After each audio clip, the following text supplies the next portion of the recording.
Question number 5 is what is relative tax advantage of corporate debt? Relative tax advantage हमने देखना है तो हम बुक के अंदर आते हैं जहाँ पे हमें रिलेटिव टैक्स एडवांटेज का एक फार्मूला गिवन है, हम उसी को यूज़ करेंगे। It's a very easy formula, here it is.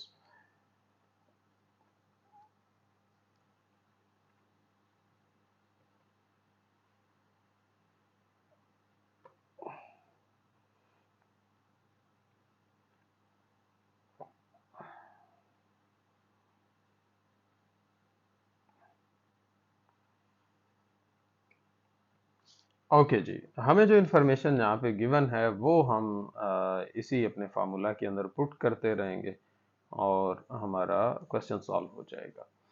Corporate tax rate जो है वो 21% है, तो ये हमारा कॉर्पोरेट टैक्स रेट है। इसकी जगह हम क्या करेंगे, 1 - 0.21 लिख देंगे।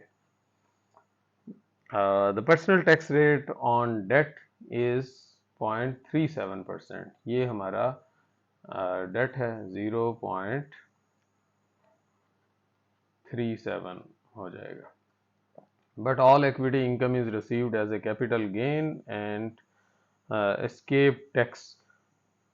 तो कैपिटल गेन के ऊपर टैक्स जो है वो 0 है, तो हम 1 - 0 कर देंगे।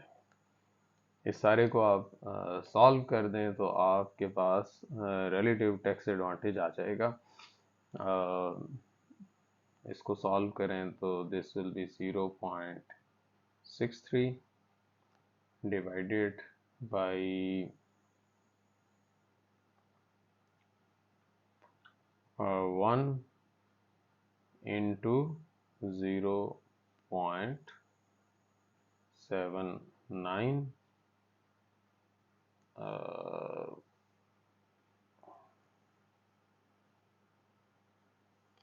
इस सारे को आप सॉल्व कर दें तो आपके पास तकरीबन 0.79 या 0.8 आपका आंसर आ जाएगा। सेकंड इसका पार्ट देखें जी, how does the relative tax advantage change if company decided to pay out all equity income as a cash dividend that are tax 20%। वो कह रहे हैं कि अब इसको आप 0 ना लें, बल्कि आप इसको जो है वो 20% जो है वो लें।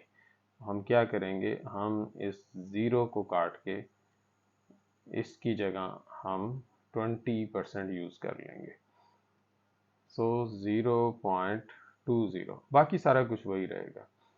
तो 0.80 इंटू 0.79, इस सारे को अगर आप सॉल्व कर दें तो दैट विल बी 0.9968।